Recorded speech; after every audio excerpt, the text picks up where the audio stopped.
আমরা জানি যে ইসকন হচ্ছে এখানে কৃষ্ণ ভক্ত, কিন্তু এই সমাবেশে কেন জয় শ্রীরাম স্লোগান দেওয়া হচ্ছে?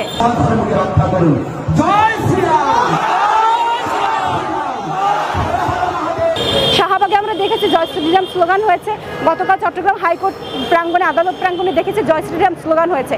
আমরা বাংলাদেশে বিগত হাজার হাজার বছর ধরে যে সংস্কৃতি আমরা দেখছি, সেখানে কিন্তু কোনোদিন দেখিনি যে ধর্ম প্রাণ যারা হিন্দু সম্প্রদায়ের মানুষ রয়েছেন তারা এই জনপদে জয় শ্রীরাম স্লোগান দিয়েছেন, কোনোদিন শুনিনি।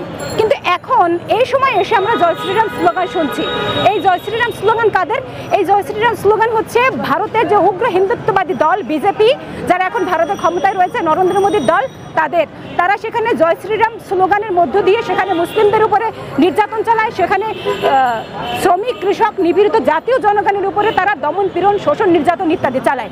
এবং ভারতের যে 7 সিস্টার রয়েছে, এই যে মণিপুর, ত্রিপুরা, আসাম, মিজোরাম এবং কাশ্মীর সহ আরও যে রাজ্যগুলো রয়েছে, সেখানের জনগণের উপরেও কিন্তু তারা দমন পীড়ন চালায়।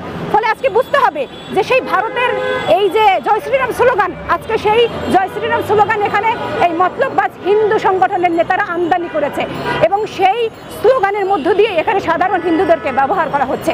ফলে আমরা এই যে সমস্ত যে চক্রান্ত দেখতে পাচ্ছি, এই চক্রান্তের বিরুদ্ধে দাঁড়াচ্ছি। আমরা গণঅভ্যুত্থানকারী যে সমস্ত শক্তি এখানে রয়েছে, সমস্ত শক্তি এই যে ভারতীয় চক্রান্ত এবং এই যে ফ্যাসিস্ট হাসিনা যারা পতিত হয়েছে, এই পতিত ফ্যাসিস্টদের সকল চক্রান্তকে আমরা এখান থেকে নস্যাৎ করতে চাই। এবং সেই জন্য আমরা বাংলাদেশের সাধারণ জনগণ থেকে শুরু করে গণঅভ্যুত্থানে যারা অংশ নিয়েছেন এবং যারা আমাদেরকে সমর্থন করেছেন, সকলকে আহ্বান জানাই যে আপনারা ঐক্যবদ্ধ থাকুন, কোনো প্রকার বিভাজনে আপনারা পা দিবেন না। বিভাজনের রাজনীতি করার জন্য যথেষ্ট সময় আমাদের হাতে রয়েছে, কিন্তু একটি ফ্যাসিস্ট শাসনকে এখান থেকে হটানোর পরে বর্তমানে বাংলাদেশের যে পরিস্থিতিটা রয়েছে, সেখানে আপনাদের বুঝতে হবে যে এই সরকার কোনোভাবেই একেবারে স্ট্রং কোনো সরকার নয়, কারণ তারা এখানে জনগণের ভোটে নির্বাচিত সরকার নয়। ফলে একটি নির্বাচিত সরকার না হওয়া অবধি এই সরকার দুর্বল সরকার। কাজেই এই দুর্বল সরকারকে নানানভাবে এখানে নানা কিছুতে বাধ্য করার জন্য নানা শক্তি সক্রিয় রয়েছে। ফলে আমরা যারা গণঅভ্যুত্থানের শক্তি রয়েছি, আমাদেরকে সজাগ থাকতে হবে যে আমাদের যে জাতীয় স্বাধীনতা এবং সার্বভৌমত্বকে রক্ষার জন্য আমরা যাতে সজাগ থাকি। আমাদের জাতীয় স্বাধীনতা সার্বভৌমত্ব যদি কেউ এখানে নস্যাৎ করতে চায়, যদি কেউ এখানে আমাদের জাতীয় স্বাধীনতা সার্বভৌমত্বকে হস্তক্ষেপ করতে চায়, তাহলে আমরা যেন সেটাকে ঐক্যবদ্ধভাবে রুখে দিতে পারি। যেরকমভাবে আমরা জুলাই আগস্টের অভ্যুত্থানের মধ্যে দিয়ে রক্ত দিয়ে জীবনের পরোয়া না করে আমরা যেরকম এই দেশকে, দেশের জনগণকে মুক্ত করতে চেয়েছিলাম, ঠিক একইভাবে এখনও যাতে আমরা সকলে প্রয়োজনে ঐক্যবদ্ধ হয়ে এই সমস্ত চক্রান্তকে নস্যাৎ করতে পারি। আজকে সেই জন্যই আমরা সারা দেশের বিভিন্ন জায়গায় সমাবেশ করেছি এবং সেই সমাবেশের অংশ হিসেবে আজকে আমরা জাতীয় মুক্তি কাউন্সিল এবং বাংলাদেশ ছাত্র ফেডারেশন এখানে দাঁড়িয়েছিলাম। আমরা সারা দেশের জনগণকে এই আহ্বান জানিয়েছি। ইসকন সংগঠন নিয়ে আপনার কি মন্তব্য রয়েছে?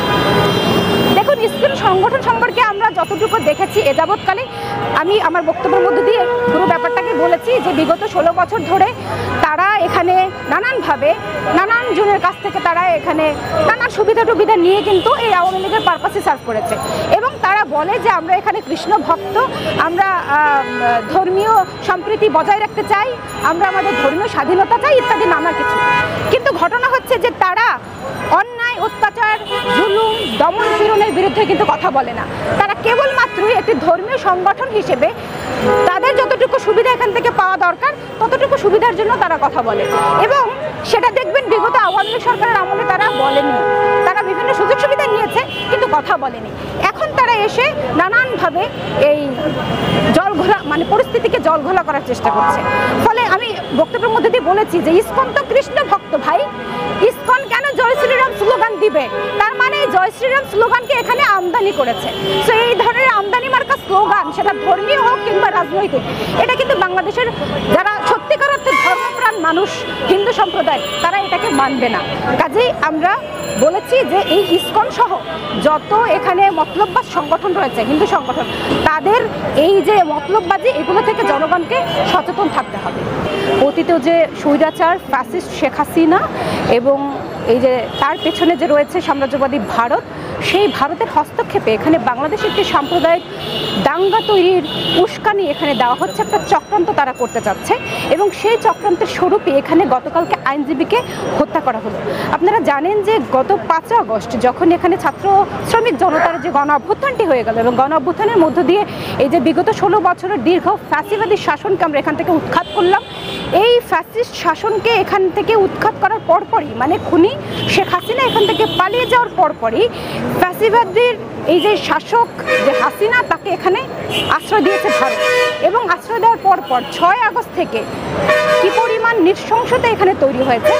এখানে বিশেষ করে হিন্দু সম্প্রদায়ের ঘর বাড়িতে আগুন দেওয়া হয়েছিল, নানান প্রকার অরাজকতা এখানে তৈরি করতে চেয়েছিল এবং সেটা যে এই পতিত ফ্যাসিস্টদের দোসরাই করেছিল সেটা ইতিমধ্যেই কিন্তু আমাদের সামনে পরিষ্কার হয়েছে।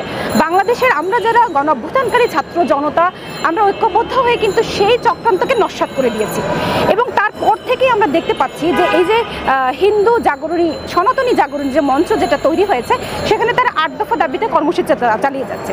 তো এই 8 দফা দাবি যদি আপনারা একটু লক্ষ্য করে দেখবেন যে সেখানে এই যে ছাত্র জনতাকে যে এই হত্যা করা হলো, গণহত্যা চালানো হলো আমাদের উপরে, সেটা নিয়ে কোনো দাবি কিন্তু এখানে নাই যে এই গণহত্যাকারীদের বিচার করতে হবে কিংবা শেখ হাসিনার বিচার করতে হবে, এটা কিন্তু কোথাও নাই। তার মানে স্পষ্ট যে তারা বিগত 16 বছর ধরে এই ফ্যাসিস্ট আওয়ামী লীগ সরকারের সঙ্গে তারা সংযুক্ত থেকে নানানভাবে সুযোগ সুবিধা নিয়ে এখানে ফুলে ফেপে তারা এখানে এই যে সাধারণ হিন্দু যারা তাদেরকে ব্যবহার করে একটা মানে পারপাস তারা সার্ভ করেছে এবং তার পেছনে রয়েছে এখানে সাম্রাজ্যবাদী ভারত, যে ভারতের মদদে তারা এখানে এই বাংলাদেশের পরিস্থিতিকে অস্থিতিশীল করতে চেয়েছে এবং সেই কারণেই তারা কিন্তু লাগাতার কর্মসূচি দিয়ে এসছে।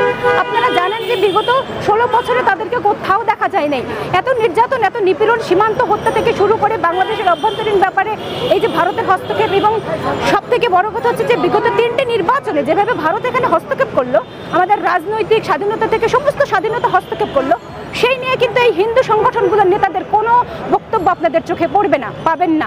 তাহলে এই অন্তর্বর্তীকালীন সরকারের আমলে তাদের যত দাবি দেওয়া ছিল সমস্ত নিয়ে এসেছে। ভালো কথা, এখন দেশে গণতান্ত্রিক পরিবেশ বিরাজমান, ফলে এখন তারা তাদের দাবি উপস্থাপন করবে, কিন্তু তাদের দাবি যেগুলো রয়েছে এই যে এর সংগঠনগুলোর মধ্যে ইসকনও আছে।